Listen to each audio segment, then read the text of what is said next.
Hey everybody, thanks for pressing play. In this video I want to show you around this car here. This is a super stunning car because it's an AMG line version of the E-Class, which I already thought was a really cool looking car. It's a 2018 version and it's a really nice low mileage one as well. Anyway, in this video we're going to have a look around the features on the outside and the inside of the car, and we'll also have a drive in the car as well.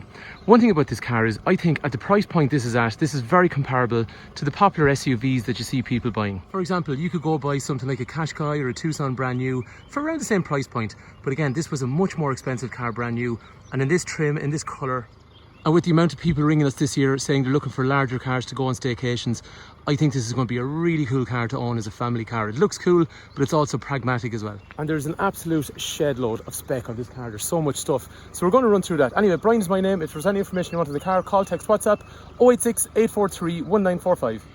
So I want to try and run through everything with you in terms of how this car feels to own and drive in under 10 minutes. So when we get into the car, the first thing that stands out to me is this really nice AMG interior, which is Alcantara and half leather. The seats are really deep and have this lovely peripheral support on each side as well, which is really sporty. And they have this extender as well, depending on what way you like to adjust your seat. There's also lumbar support for lower back, and the seat is fully adjustable using electric controls. Whenever I get into Mercedes, I always like just the lighting that they use. It's nice, it looks upmarket. And straight away, when you're sitting into a car like this, you know you're getting into something that's upmarket. You just get that feeling. And when you're buying a car like this, like we're saying to you, you could just buy a normal SUV. Actually, one thing I want to show you. See the way that tightens up. Upmarket, you also see that in kind of high quality cars. The safety belt pulls back in. It just makes you feel really secure.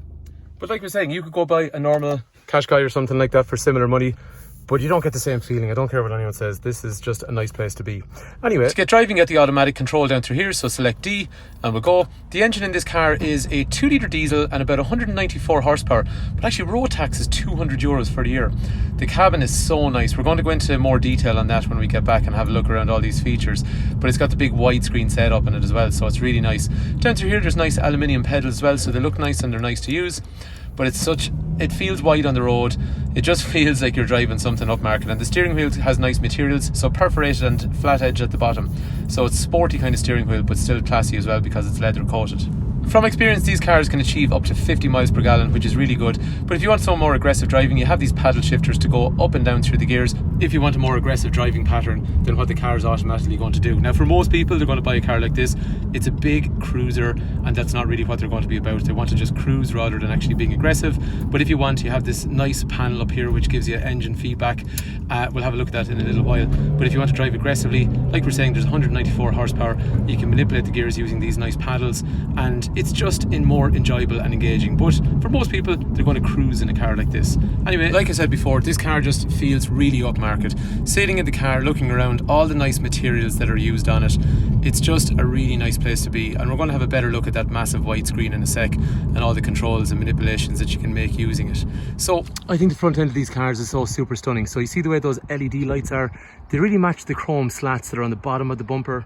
And I really like the way Mercedes these days, they have these more deep grills, which give this kind of 3D effect where you have the grill back here and then the sections come out. There's a badge up here and a badge up here. Just makes the car really, really distinctive looking, but also it's really, really cool looking and kind of intimidating as well. Because the AMG line then, it has these really nice diamond cut wheels, and you can see the brakes are performance as well. Because as you see in here, they're actually ventilated as well for cooling. And I like the way it has Mercedes-Benz written on the caliper. There's nice chrome around the windows, and the rear windows are tinted, which is quite useful because I think it looks nice first of all. But on a car like this, if you're going on holidays and you've got a lot of stuff in the back of the car, you want some level of protection away so people can't really see what's in the rear of the vehicle. I love the estate shape on these cars. The taillights I think are really nice. They're LED as well, so including the indicator and the reverse lights.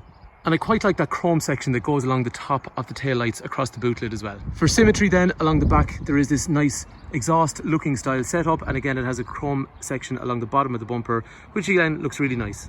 One of the pertinent points in this car obviously is the fact that it actually has a much larger boot than its saloon counterpart. And something you may not notice when you're looking at one of these, this is the parcel shelf, and in this case it was extended.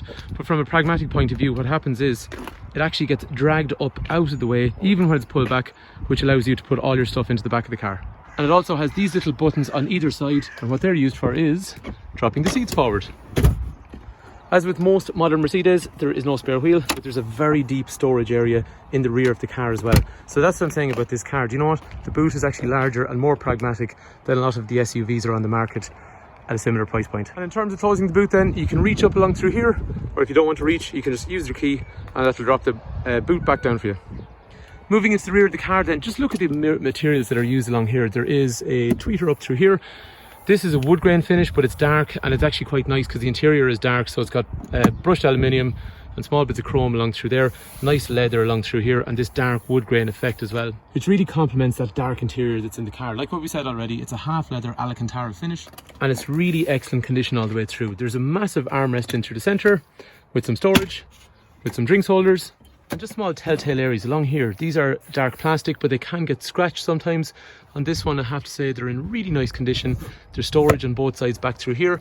There's also ventilation for the rear passengers up through here. And for anyone that's going to be looking at a car like this from a pragmatic point of view, where maybe their kids are a little bit older and they've grown up a bit, this is the kind of legroom you're going to have at 6 foot. And actually the headroom is excellent. It's really, really good actually along here. Nice lighting up through here on either side, and black roof lining along through here to complement that AMG interior. So again, it's a dark interior, but it's really sporty interior, and overall this car's in really nice condition. One area that sometimes gets neglected when people are looking at cars, passenger side. So there is lumbar support for the passenger. There's also electrical adjustment. And again, they have the leg extender along through here, depending on the height and how the person sits in the passenger seat. Again, up front, you have this unbelievably nice wood grain finish. And again, with that nice AMG interior in through the centre. And then there's some really fun stuff that we're going to have a look at on this centre screen. First thing is, say for example, the park assist along here, regardless if you're going backwards or forwards, it's also giving you information always in through here.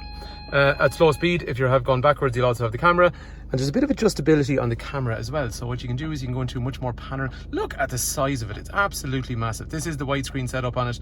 It's really, really cool. So if you're still watching at this point, I really appreciate it. Right, down through here, electrics for windows and mirrors, central locking through here, and then just things like the automatic light and fog light and brightness of the dash settings. But here's one thing that's really neat. You see along through here, this is actually going to control everything in through there. So I can go back to the home setting, and then I just slide along. I find this actually, and I don't like kind of complex kind of ways of using menus and stuff like that, but this is really simple. And it's just allowing you to toggle through various kind of information, speed and fuel and all that kind of stuff. Point to note, the car has just under 45,000 kilometers. There's a similar one on this side, but that's going to toggle for the big screen. So I can go back into the home setting, all the way back to the start, and then I can scroll over and back through here. It's actually really, really intuitive. For anyone that's interested in this car, there is such a large video I could do on just this screen alone. So I'm just going to try and give you a real quick digest on it. So what you can do is you can use this section here, or you can use this roller along through here.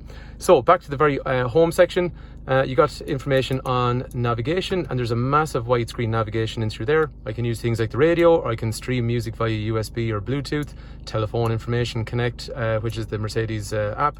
But look at the amount of configuring you can do just on the screen along through here. So the dynamic select, which is basically controlling things like what way you want the driving to be on the car, if you want it economical or comfort or aggressive, sport, what way you want the steering, and what way you want the electronic stability program, which is like things like traction control and overall car control to assist you or sometimes interfere as well. And like what we saw already, you got this one along here, which is giving you things like power and stuff like that, which is my favorite one.